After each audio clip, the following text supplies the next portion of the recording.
Sino nga ba si Andres Bonifacio? Isa ba siyang karaniwang manggagawa na napilitang lumaban? O isang leader na sadyang naniwala na kayang ipaglaban ng mga Pilipino ang kanilang kalayaan? Sa video na ito, titingnan natin kung sino si Andres Bonifacio, saan siya nagmula, at kung bakit siya naging mahalagang bahagi ng Rebolusyong Pilipino. Ipinanganak si Andres Bonifacio noong November 30, 1863 sa Tondo, Maynila. Hindi siya lumaki sa isang pamilyang mayaman o makapangyarihan. Bata pa lamang siya nang mawalan ng mga magulang. Kaya maaga siyang natutong magtrabaho para suportahan ang kanyang mga kapatid. Ang ganitong karanasan ang humubog sa pananaw ni Bonifacio. Hindi niya naranasan ang pribilehiyong dulot ng edukasyon o posisyon sa pamahalaan. Sa halip, araw-araw niyang nakita at naramdaman ang hirap ng karaniwang Pilipino sa ilalim ng kolonyal na pamahalaan ng Espanya. Lumaki si Bonifacio sa isang lugar kung saan araw-araw niyang nasasaksihan ang agwat ng may kapangyarihan at ng karaniwang mamamayan.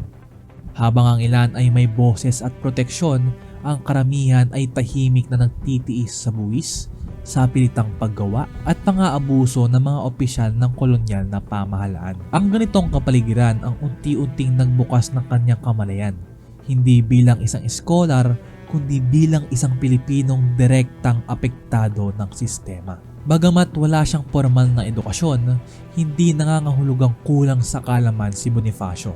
Sa halip, nagsikap siyang mag-aral sa sarili niyang paraan. Nagbasa siya ng mga aklat tungkol sa mga revolusyon sa ibang bansa tulad ng sa France at Amerika, pati na rin ng mga akda ni Jose Rizal. Mula rito, nabuo ang kanyang paniniwala na ang kalayaan ay hindi ibinibigay. Ito ay ipinaglalaban. Para kay Bonifacio, ang pagbabago ay hindi dapat manggaling lamang sa iilang edukado o makapangyarihan, kundi sa sama-samang pagkilos ng bayan. Hindi basta libangan ang pagbabasa para kay Bonifacio. Ang bawat aklat na kanyang binabasa ay nagiging sandigan sa paghubog ng kanyang paniniwala. Sa mga kwento ng revolusyon sa ibang bansa, nakita niya na ang pagbabago ay kayang simulan ng ordinaryong mamamayan kung sila ay may malinaw na layunin at pagkakaisa. Ito ang dahilan kung bakit naging radikal ang kanyang pananaw kumpara sa mga reformistang naniniwala sa dahan-dahang pagbabago sa ilalim ng kolonyal na sistema. Bago ang revolusyon, nagtrabaho si Bonifacio bilang clerk at warehouse worker. Ang kanyang mga kasamahan ay kapwa ordinaryong manggagawa, mga taong direktang nakakaranas ng pangapi, mababang sahod at kawalan ng boses sa lipunan. Dahil dito, naging malapit siya sa masa. Ang kanyang mga pananalita at panawagan ay simple, direkta at madaling maunawaan. Hindi siya nagsalita bilang isang politiko, kundi bilang kapwa Pilipino na sawang-sawa na sa kolonyal na paghahari. Sa mga paggawaan at bodega, doon niya narinig ang mga hinaing ng karaniwang Pilipino. Mga kwento ng gutom, kawalan ng trabaho, at kawalan ng pag-asa. Hindi ito mga kwentong nabasa lamang. Ito ang araw-araw na realidad na kanyang kinabibilangan. Dito nahubog ang estilo ng pamumuno ni Bonifacio. Hindi mataas ang wika, hindi komplikado ang ideya, kundi tuwirang panawagan sa dangal at kalayaan. Noong 1892, itinatag ni Andres Bonifacio ang Katipunan o sa buong pangalan nito ang kataas-taasan, kagalang-galangang katipunan ng mga anak ng bayan. Isa itong lihim na samahang ang layunin ay ganap na kalayaan mula sa Espanya. Bilang supremo ng Katipunan, si Bonifacio ang naging pangunahing leader at simbolo ng kilusan. Ang Katipunan ay hindi lamang samahan ng mga mandirigma. Isa rin itong samahan ng mga taong naniniwala sa pagkakapantay-pantay, pagkakapatiran at sakripisyo para sa bayan. Sa ilalim ng Katipunan, natutong mag-organisa ang mga Pilipino mula sa lihim na pulong hanggang sa pagpapalaganap ng revolusyonaryong ideya sa iba't ibang lalawigan. Ang pagiging lihim ng Katipunan ay hindi lamang para sa seguridad kundi para din sa disiplina. Ang bawat kasapi ay dumaraan sa panunumpa at ang pagtataksil ay may katapat na mabigat na parusa. Sa ganitong paraan, unti-unting nabuo ang isang kilusang hindi nakasalalay sa iisang tao lamang, kundi sa kolektibong paniniwala ng mga kasapi. Nang mabunyag ang katipunan noong 1896, wala nang atrasan. Tinawag ni Bonifacio ang bayan na lumaban. Ang iyak sa Pugadlawin ang naging simbolo ng pagputol ng ugnayan sa Espanya at pagsisimula ng armadong revolusyon. Hindi man naging matagumpay ang lahat ng labanan na kanyang pinamunuan, mahalaga ang kanyang papel bilang tagapag-ugnay at inspirasyon. Siya ang nagbigay ng direksyon at diwa sa revolusyon sa mga unang yugto nito. Sa panahong ito, hindi pa organisado ang maraming revolusyonaryong puwersa. Maraming laban ang isinabak kahit kulang sa armas at plano.